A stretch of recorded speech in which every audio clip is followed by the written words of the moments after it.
Okay, I will move on. I want to move to Ethiopia. So, Minister, the Australian government has supported the human rights investigation that's being undertaken with the Ethiopian government's Human Rights Commission. Can we just wait for the official to come to the table, Senator? Okay. We went through. Sorry if I can assist. We went through Ethiopia and issues there quite in detail, Senator Rice, but...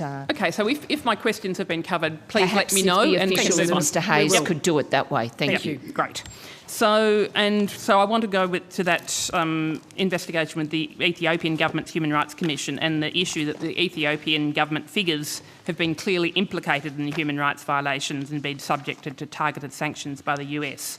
So I want to know whether Australia still supports that investigation. Senator Benjamin Hayes, Acting First Assistant Secretary, Middle East and Africa Division. I'm sorry, I just want to clarify, Senator, are you referring to, and we did have some discussion on this yesterday, the decision by the United States to issue visa restrictions in relation to a number of current and former Ethiopian? Yes, that was part of my question, that there are targeted sanctions now by the US of members of the government's. I mean, basically, it's the Ethiopian government's Human Rights Commission. It's not an independent investigation. So, Senator, we have limited information about that, but I don't think it's US sanctions, it's visa restrictions.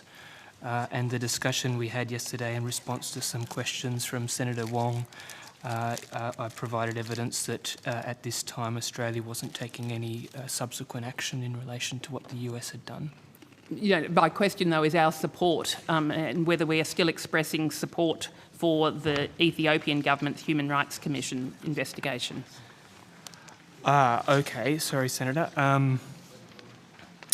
Yes, so Senator, we have welcomed the joint inquiry into the Tigrai conflict by both the UN Office for the High Commissioner for Human Rights and the Ethiopian Human Rights Commission. Because certainly members of the Tigrayan and other communities here in Australia are very concerned about there isn't independence of the Ethiopian government Human Rights Commission inquiry, and they want to see a genuinely independent investigation led by the UN.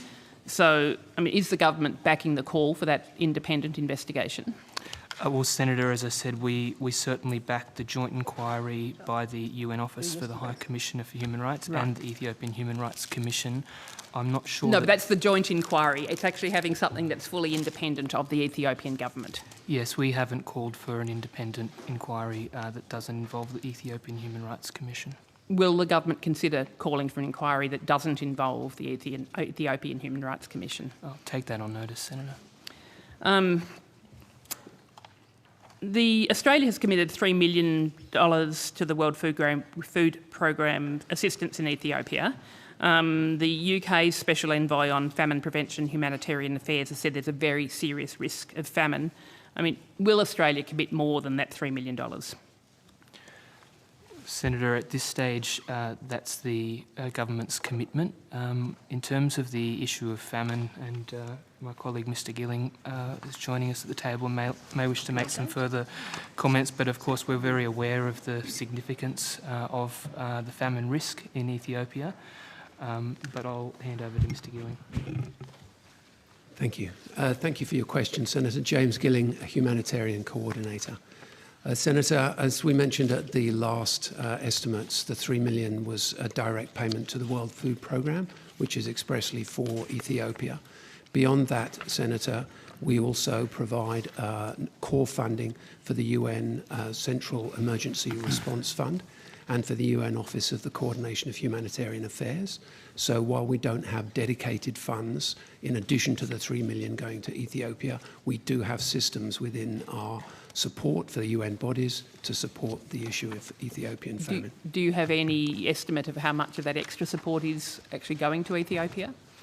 I don't have them with me, Senator, but I can assure you that We talk regularly with the UN bodies to ensure that the distribution of those funds goes to the highest need, and Ethiopia would be one of them, Senator. Senator, I might also ask Mr Gilling to talk about some of the challenges in relation to access and actually getting the supplies to those who need them most. This is a very significant challenge. We take that on notice. Yeah, I acknowledge that certainly in places like Ethiopia there are challenges. I'd be interested to know that, but I know that I've got limited time this morning.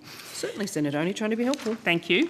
The UN Office for the Coordination of Humanitarian Affairs estimates that there's $197 million that's needed between May and July to address the humanitarian crisis. If Australia just funded 1% of that, which in terms of our position in the world you'd think would be not unreasonable, it would be just about doubling our current commitment. And basically, we should be doing more. And the number of representations I have received from people of Ethiopian background who say they're desperate for the Australian government to be stepping up, particularly because of our diaspora community here and our business links in Ethiopia. And will the government commit to, to double the amount that we are currently giving, or go further? Well, Senator, I can assure you that we keep a number of those situations across the world, and you're right to point out Ethiopia, but there are many others in the region, and we're constantly appraising how best to allocate our funds to address those issues, Senator. So there's no commitment, despite, as I said, 1% of that 197 million would require us to double our existing commitment. I can't give that commitment, Minister. Senator. Does the department have any estimates of the number of Australians trapped in Tigray? Senator, in my evidence yesterday in response to Senator Wong's questions, I noted that around 80 Australian citizens and permanent residents were in Tigray when the conflict began, and around 20 remain. Okay. And look, I'll have a read of the evidence that you provided yesterday and further information about that then. As well as violations of human rights in Tigray, Ethiopian security forces have been clearly implicated in human rights violations in the Oromia region. Has Australia raised these issues with the Ethiopian government? Senator, Australia remains concerned about incidents of violence and reports of human rights abuses in other regions of Ethiopia, including Oromia, Benishangul Gumuz and Amhara. We are closely monitoring events in view of the upcoming elections and will continue to advocate for an end to violence and for dialogue and democratic processes that are inclusive of all people, all political groups. So you're saying you're advocating. So what representations have been made to the Ethiopian government about these human rights violations? Senator, we've made extensive representations with the Ethiopian government since approximately November last year, both in Addis Ababa and also in Canberra. This evidence was placed on the record yesterday as well, Senator, so we can add to that, or... Thank you. That's okay. I'll go back to that evidence yesterday. And has that include raising the detention of political prisoners from Oromo opposition groups?